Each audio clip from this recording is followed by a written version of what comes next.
नमस्कार बच्चों, मैं doctor Kavita Sharma government arts and commerce girls college Devendra Nagar Raipur से एक बार पुनः आपके बीच उपस्थित हुई हूँ। एमएससी 4th सेमेस्टर के 4th पेपर की 4th यूनिट एथनोबॉटनी, मैंने इसका 2 पार्ट आपके इसके पहले मैंने रिकॉर्ड किया था और आप लोगों के समक्ष प्रस्तुत किया था, जिसमें मैंने लगभग 6 पौधों का मेडिसिनल इंपॉर्टेंस बताई हूँ। बचे हुए आपके सिलेबस के जो 4 प्लांट्स हैं उनका मेडिसिनल इंपॉर्टेंस आज हम देखेंगे।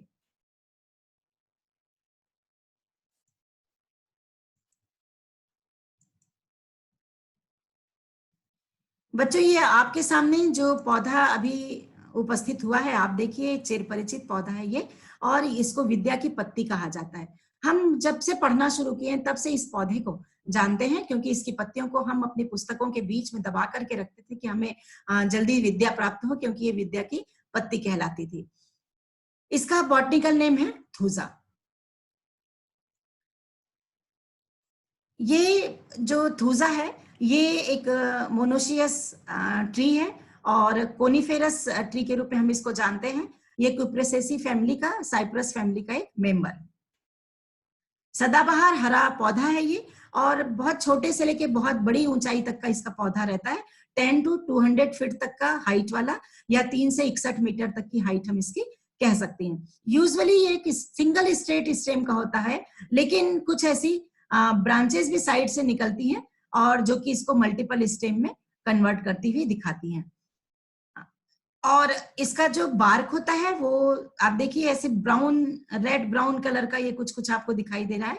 ये इस प्रकार से ये रेड ब्राउन कलर का बार्क होता है, जो एज के अनुसार थोड़ा ग्रे के रूप में टर्न होते जाता है।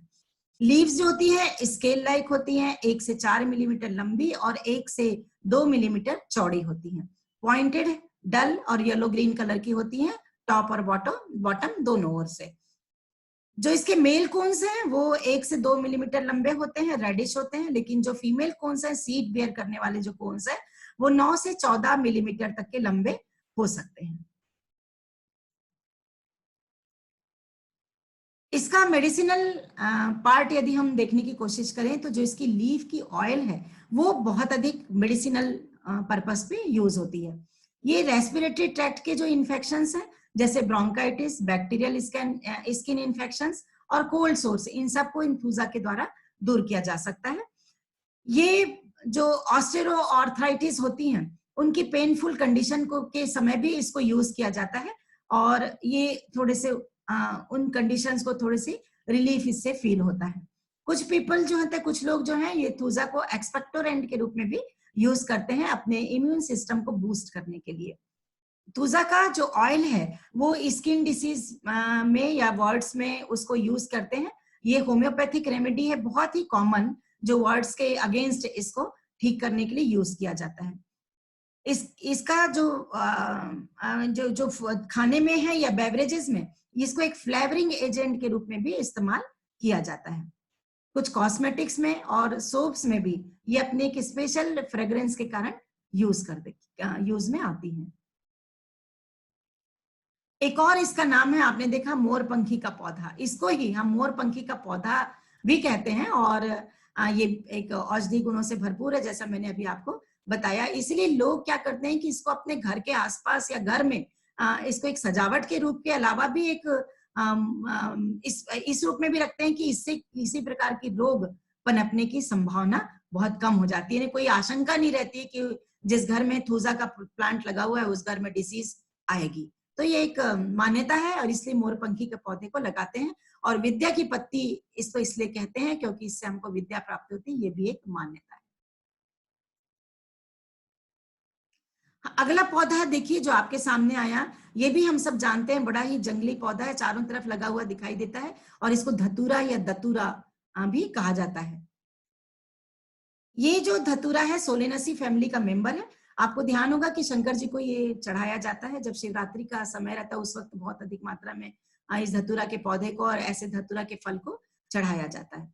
ये हर्बेशियस पेरेनियल प्लांट, और किसी टेम्परेट और ट्रॉपिकल रीजन्स पर ये कल्टीवेट हो सकते हैं। और ट्रम्पेट शेप्ड, देखिए ट्रम्पेट शेप्ड जो इसका फ्लावर है, इसके द्वारा ये इसका कैरेक्टराइज्ड होता है। ये कुछ फ्लावर्स जो हैं व्हाइट, येलो, पिंक, पर्पल सभी प्रकार के कलर्स में पाए जाते हैं और एक ये इस प्रकार का फ्रूट बनाते हैं जो जिसमें बहुत अधिक मात्रा में सीड्स पाई जाती हैं। जो लीव्स हैं वो सिंपल होती हैं और अल्टरनेटली अरेंज रहती हैं और इसमें लोब्ड होती हैं, ये वेवी आपको दिखाई दे रही हैं और इसका जो मार्जिन एंटायर मार्जिन पर ये देखिए वेवी रहती है ये। बहुत सी दतुरा के जो पौधे हैं उनकी बहुत सी स्पीशीज जो हैं वो ड्रग्स में बनाने में यूज होती हैं और कुछ ऐसी रहती हैं स्पीशीज जो वीड्स के रूप में भी ट्रीट होती हैं। इसका मेडिसिनल इंपॉर्टेंस देखें तो ये एनाल्जेसिक, एंथेलमिंटिक, एंटी इंफ्लेमेटरी होते हैं और बहुत से जो स्टमक और इंटेस्टाइन के जो पेन होते हैं उनको रिलीव करने के लिए ये काम में आते हैं। साथ ही साथ कुछ वर्म के द्वारा कुछ इन्फेस्टेशंस हो गए हैं तो उनको भी ये दूर करते हैं। दांतों में यदि दर्द है तो भी वो दूर होते हैं, कोई जलन के कारण या किसी कारण से फीवर आ गया है तो उसको भी इनको अप्लाई करने से दूर होता है। साथ ही साथ इनके यदि खोपड़ी में या स्कैल्प में इसको अप्लाई किया जाए तो ये डैंड्रफ को भी ट्रीट करते हैं और जो बालों का गिरना होता है, फॉलिंग हेयर है, उसको भी बहुत मात्रा में कंट्रोल करते हैं। अब आप देखिए एक प्रश्न हमारे सामने आ रहा है कि क्या यदि धतूरा को हम खा लें तो क्या होगा? तो बच्चों कभी खाना नहीं इसके बीज को, क्योंकि धतूरा जो है वो इसको खाने से थोड़ा सा वायलेंट बिहेवियर हो जाता है क्योंकि इसमें एक एंटी कोलिनर्जिक एक केमिकल सब्सटेंस पाया जाता है जिसके कारण थोड़ा सा ये पॉइजनस भी हो जाता है और इसके कारण कई बार इसको यदि यूज कर ले तो जो पुतलियां हैं वो काफी बड़ी बड़ी हो जाती हैं और कई बार इसमें एमनेसिया भी हो जाता है, कुछ ब्लड धुंधला सा दिखाई देने लगता है और कुछ कंफ्यूजन सा भी क्रिएट हो जाता है, कुछ पल्स की गति रैपिड हो जाती है और इस प्रकार के कुछ जो साइड इफेक्ट्स हैं इनको हमको नजरअंदाज नहीं करना चाहिए। मैक्सिमम स्पीशीज जो धतूरा की है, बल्कि कहना चाहिए सारी की सारी स्पीशीज जो है वो पॉइजनस होती है। जो सीड्स और फ्लावर्स हैं ये बहुत अधिक पॉइजनस होते हैं। कभी कभार जो जो धतूरा है उसको विचेस वीड्स के रूप में भी जाना जाता है।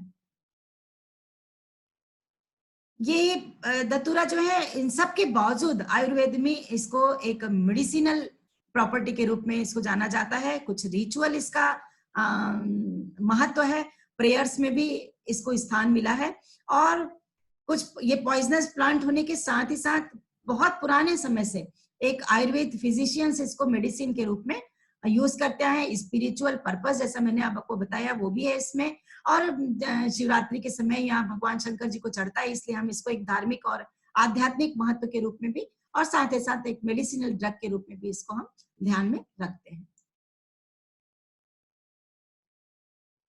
धतूरा में भले पॉइजनस नेचर है लेकिन कुछ ऐसे कैरेक्टर्स हैं आपके सामने जो दिखाई दे रहे हैं जिनके कारण ये एक पेन डिसऑर्डर्स है या रेस्पिरेटरी डिसऑर्डर्स है उनको दूर करने के लिए ये बेनिफिशियल होते हैं।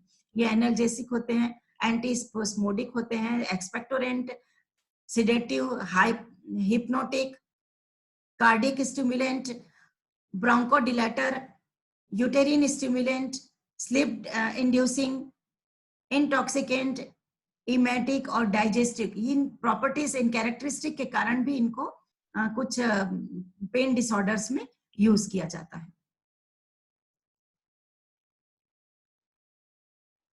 बहुत कुछ पॉइजनस नेचर होने के बाद भी जो फूड और ड्रग एडमिनिस्ट्रेशन है वहां इसे एक मेडिसिनल यूज के रूप में इसको सर्टिफाइज रिकॉग्नाइज किया गया है। इसकी पत्तियों के ये गुण यहाँ पर दिए हुए हैं कि हेडेक को रिलीव करते हैं। इनके जो धतूरा के लीफ के जो वेपर्स हैं वो बहुत आर्थराइटिस में या कुछ ऐसी गोट अगर कुछ हो जाती हैं उनमें इससे रिलीफ मिलता है। कुछ ऐसी इसकी ये लीफ की बेनिफिट है। वैसे ही जो ये सीड्स हैं उनका भी बेनिफिशियल बहुत हम स्टडी कर सकते हैं, बेनिफिशियल है ये बहुत ज्यादा। जो आयुर्वेद में इसको जो मेडिसिन के रूप में यूज किया जा रहा है लेकिन उसके पहले धतूरा को यूज करने के पहले उसको उसके सीड्स को डिटॉक्सिफाई किया जाता है और प्यूरिफिकेशन प्रोसेस के द्वारा उसको प्रोसेस की जाती है उसकी, और जिससे ऐसी प्रोसेसेस से क्या होता है कि जो उसकी टॉक्सिसिटी लेवल है वो रिड्यूस होती है और जो ह्यूमन बॉडी में उसका कोई खास गलत असर नहीं पड़ता, और जो मेडिसिनल वैल्यू है उसको एनहांस करने के लिए उसको उसका प्रोसेसिंग करना बहुत ज्यादा जरूरी होता है। जो इसके सीड्स हैं और लीव्स हैं वो एंटी इस्थेमेटिक होते हैं, एंटी स्पेस्मोडिक होते हैं, हाइपोन्टिक होते हैं और नेक्रोटिक होते हैं। कुछ इनके सीड्स को कुछ ऐसे जो फिस्टुलास हैं या कोई ऐसे पस पड़ जाता है या एब्सिसेस हो जाती हैं, उनमें इनका इस्तेमाल किया जाता है, और बालों के बढ़ने में भी ये बहुत ज्यादा फायदेमंद होते हैं।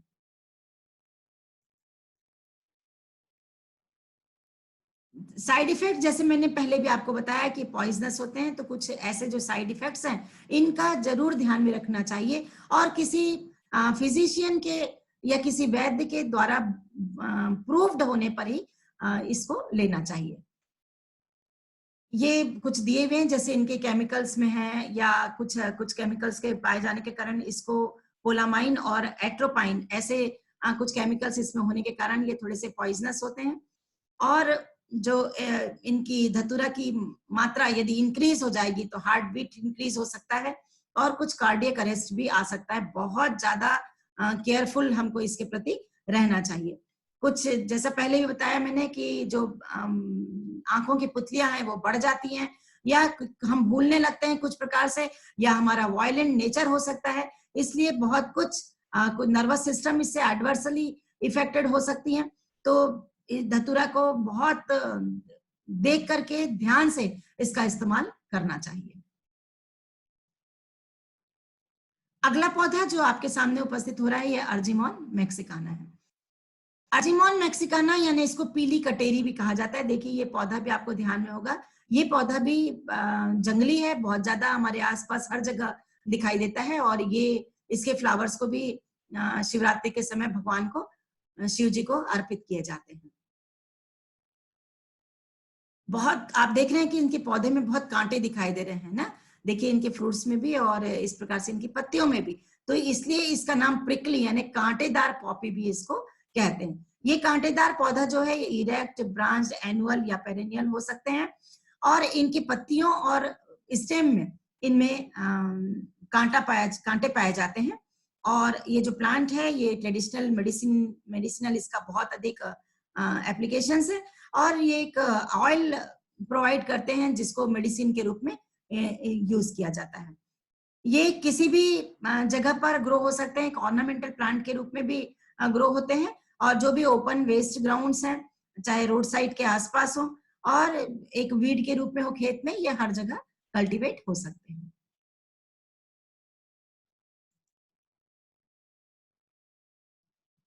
ये बहुत अधिक मेडिसिनल प्रॉपर्टी को रखे हुए रहते हैं। कौन कौन सी, आइए हम इसको देखने की कोशिश करें।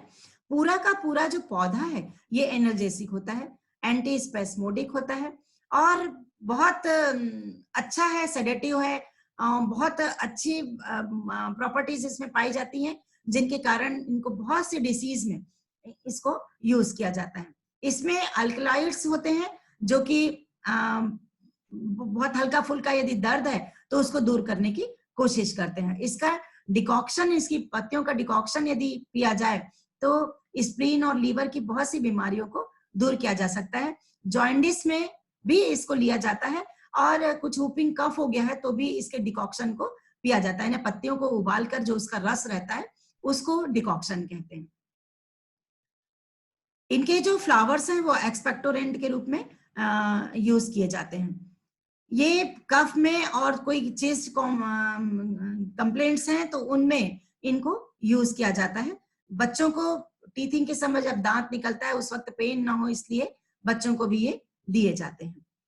इनके जो सीड्स होते हैं वो एंटीडोट होते हैं, और बहुत इसका भी एक्सपेक्टोरेंट बनाया जाता है और यूज किया जाता है। और स्नेक पॉइजनिंग में भी इसके सीड्स को अप्लाई किया जाता है। आपके सामने जो पौधा अब आया है वो आप देखिए इफिड्रा, एक जिम्नोस्पर्मिक प्लांट है, और ये इफिड्रा भी बहुत अधिक मेडिसिनल प्रॉपर्टीज को रखता है। ये देखिए इसका पौधा एक झाड़ी के जैसा दिखाई दे रहा है। ये इफिड्रा जो है इसकी बहुत सी स्पीशीज जो है ये यूजफुल है। ये लगभग जिम्नोस्पर्म की 65 स्पीशीज इफिड्रा जीनस की पाई जाती हैं। इफिड्रेसी फैमिली का ये मेंबर है और बहुत आइसोलेटेड ग्रुप है और इफिड्रेल्स ऑर्डर का ये एक जीनस है। इफिड्रा जो है ये थोड़ा सा क्लाइंबिंग नेचर भी इसका होता है और डेजर्ट में ये एक झाड़ी के रूप में, श्रब के रूप में भी पाए जाते हैं। जो इनकी पत्तियां हैं वो रिड्यूस्ड हैं और थोड़ी सी लंबी हो गई हैं, थोड़ी सी पॉइंटेड हो जाती हैं, रिड्यूस हो जाती हैं पूरी तरह से ये। और शायद इनमें जो रिडक्शन हो रहा है वो इस कारण से भी हो सकता है क्योंकि ये डेजर्ट जगह पर पाए जाते हैं जहां पर पानी की कमी होती है, तो ट्रांसपिरेशन का प्रभाव या लॉस ऑफ वाटर कम हो, इसलिए पत्तियां थोड़ी सी पतली हो जाती हैं, रिड्यूस हो जाती हैं, जिससे ट्रांसपिरेशन कम होगा तो डेजर्ट में भी ये कम पानी में भी जिंदे रहने की, सर्वाइव करने की कोशिश इनकी हो सकती है। इसका मेडिसिनल इंपॉर्टेंस यदि हम देखें तो ये बहुत अधिक जो इनकी ब्रांचेस हैं ये मेडिसिन बनाने के बहुत कार्य में आती हैं और जो रूट है या होल प्लांट है वो भी यूज किया जाता है। देखिए बहुत इंपॉर्टेंट है वेट लॉस, ओबेसिटी, ये एक बहुत ही अच्छी जगह पर इसका उपयोग है वेट लॉस करने में या ओबेसिटी ना बढ़े या कोई एथलेटिक परफॉर्मेंस है उसको एनहांस करने के लिए इफिड्रा को यूज किया जाता है।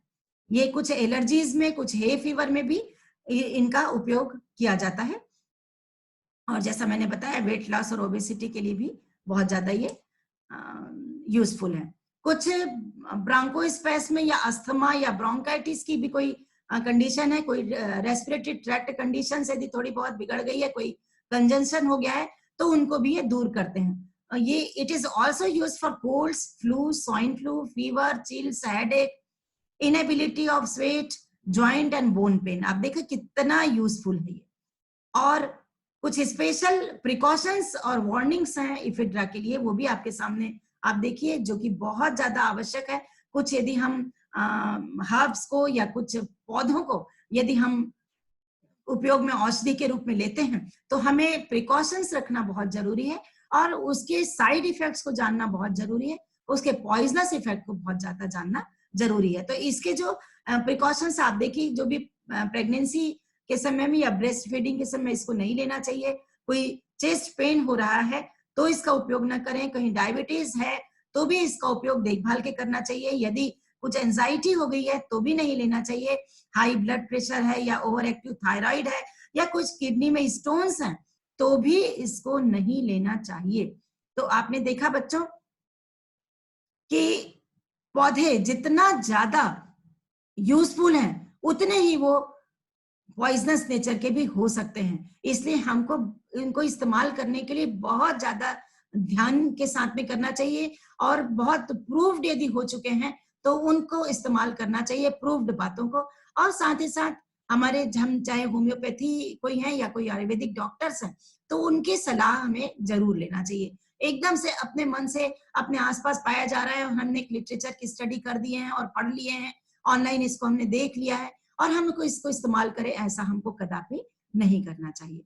तो बच्चों, मैंने आपको एमएससी 4th सेमेस्टर के 4th पेपर की 4th यूनिट पूर्णतः आपको समझा दी हूँ और आपको यदि कोई ऐसा क्वेश्चंस हो, कोई क्वेरीज आपके मन में हो तो आप drktsharma@gmail.com पर आप मुझसे प्रश्न पूछ सकते हैं या मेरे व्हाट्सएप नंबर 9826130100 पर आप मुझे कॉल कर सकते हैं या आप मुझे व्हाट्सएप के माध्यम से अपने प्रश्न को पूछ सकते हैं। मैंने आपको एथनोबॉटी के अंतर्गत मेडिसिनल इंपॉर्टेंट प्लांट्स आपको 3 पार्ट में मैंने आपको समझाया है और इसके पहले के 2 पार्ट में भी मैंने आपको प्रश्न दिया था। आज फिर मैं आपको प्रश्न दे रही हूँ कि धतूरा और इफिड्रा, इनसे होने वाले साइड इफेक्ट या इनके पॉइजनस इफेक्ट या कोई भी पौधा आपने जो पढ़ा है उनके साइड इफेक्ट क्या होते हैं, आज केवल उसके बारे में आप एक निबंधात्मक प्रश्न को सॉल्व करेंगे।